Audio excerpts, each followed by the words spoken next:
seemingly arriving out of nowhere and immediately winning the CarWow 2023 Car of the Year award. This is the new MG4. It's the brand's first dive into the electric hatchback market to take on the Peugeot E208, Vauxhall Corsa E and most directly, the Volkswagen ID.3. As MG's first bespoke electric vehicles draws closer to its Australian launch, we've jumped into a European model to see if you should wait for it. Things we like: lots of quality and tech for a modest price. Small EVs rarely drive with this much vigor. The styling certainly stands out. Not so much, but maybe for the wrong reasons: the boot's too small for full family use, minor detail quibbles, too few USBs, poor reversing camera. The MG4 is a seriously fun to drive, great-looking hatchback with outstanding value for money, but a fiddly infotainment system knocks it down a mark. You're looking at the MG4, a pure EV rather than a petrol-powered car that's had some batteries squeezed into it.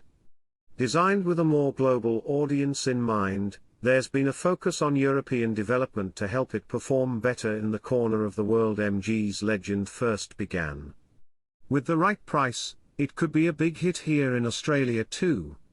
With the MG4 though, it's as if the designers finally got free rein and the result is fantastic, especially on sporty-looking trophy cars. Plus, you'll get LED head and tail lights, along with 17-inch alloy wheels, as standard. The layout of the interior isn't as inspiring, but it does look pretty clean thanks to a more minimalist approach from MG. Interior quality is better than what you'd expect for the price too, though you're still subject to a hefty amount of hard plastics throughout. All versions of the MG4 come equipped with a 10.25-inch infotainment system, and a 7.0-inch driver's display as standard. The base software is pretty basic. Navigation is only available at the top of the range, for example, though you do get Apple CarPlay and Android Auto as standard. It's still quite a fiddly system to use, though. Climate controls are tricky to work with as you're driving, plus changing the driving modes and even activating the cruise control require you to go into settings menus buried deep. There's plenty of room for improvement here. Otherwise, there's little else to fault inside the MG4. Space for passengers in the rear is really good, even taller adults should have plenty of headroom. As for boot space, there are 363 litres in the MG4. That's marginally behind the 385 litres of the Volkswagen ID.3, but then there's also no dedicated space for charging cables which you'll need to factor in for longer trips. At the moment, you can have a standard range or long-range version of the MG4. An extended range is planned, but won't arrive until mid-2023 at the earliest. So right now, you're looking at a range of 218 miles for the entry-level version, rising to 281 miles for the largest battery. Standard range cars use a 170 horsepower electric motor on the rear axle, with long-range models upping the power to 203 horsepower. Around town is where the MG4 is most at home. Well-weighted steering makes it easy to maneuver, and there's a decent amount of visibility out of the front. The same can't be said for the rear window, and it doesn't help that a reversing camera only comes on top-spec trophy models. The car does a good job of insulating you from lumps and bumps in the road though, which also comes in handy for a comfortable drive when you're cruising at motorway speeds. You'll need to contend with a bit of road noise, though. What may come as quite a surprise though is just how fun the MG4 is to drive. It responds really well to quick direction changes at speed, and 203 horsepower feels plentiful. That said, there's a 442 horsepower version coming soon. MG cars of recent years have often come with the caveat of being good for the price. With the MG4 though, there's none of that, it's simply very good. Perhaps a landmark moment for the brand. We don't have local pricing just yet, but our friends in the UK have some very enticing offers. The MG4 range comes with 2 trims and 2 battery options, with the lower of each combining for a tantalizing £26,995 entry point, around $47,000. In terms of performance, that gets you 125 kilowatts/250 newton meters from a single, rear-mounted motor hooked up to a 51 kilowatt-hours battery for a 350 kilometers combined range figure.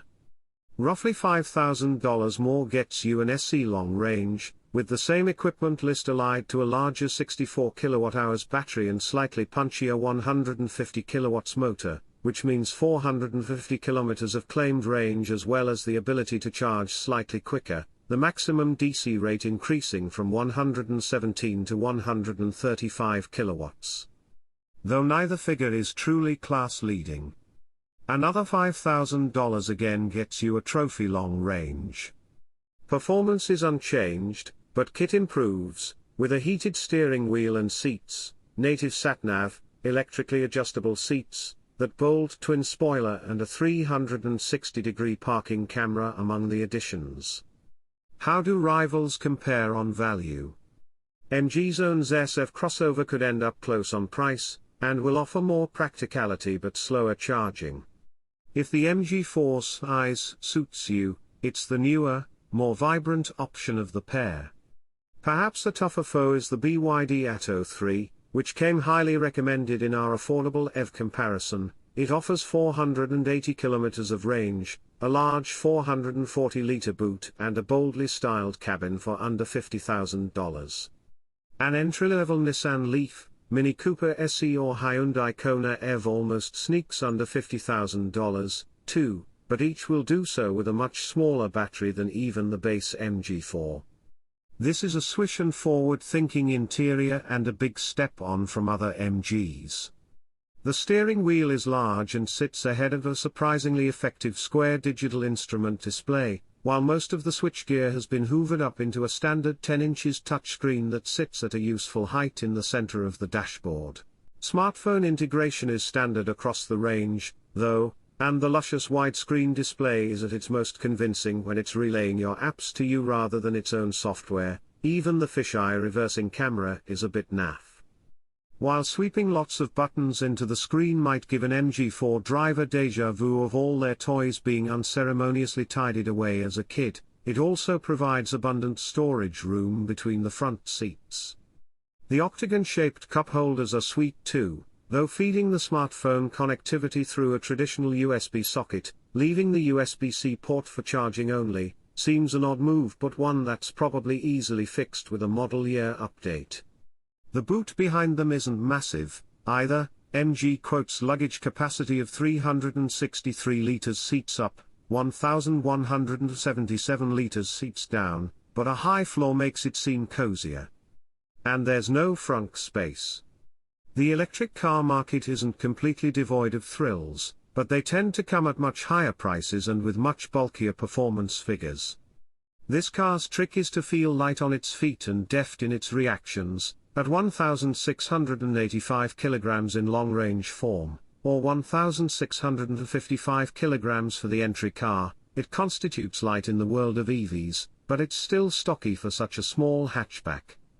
MG has developed an ultra-slim battery pack to keep weight as low down as possible. And here's a rear-wheel drive EV that actually feels it. More exuberant cornering will have the rear tires squealing or even briefly relinquishing traction. It's a budget electric car that'll indulge weenie slides, but only on the driver's command. Fun to drive MGs are back. If you're worried its focus is skewed too much towards sharpness, then being able to toggle through 5 drive modes, including a configurable custom setting, should ease your concerns, but in truth the car feels perfectly judged in normal. And without the ability to alter its fixed-rate suspension, there are no great shifts in character between its modes anyway. The brake pedal is too soft, though, whichever of the regen levels you have selected, and it does ruin the fun a little. As does an overzealous lane departure system that's easily triggered on narrower lanes, and which can't appear to be turned off. Still, people are buying these things as everyday transport, so that's probably more relevant than we care to admit. On which note, The MG4 rides reasonably plushly on most road surfaces and will cruise well at motorway speeds if you can ignore some fairly audible roar from its tires. All MG4s charge quicker than the brand's previous EVs,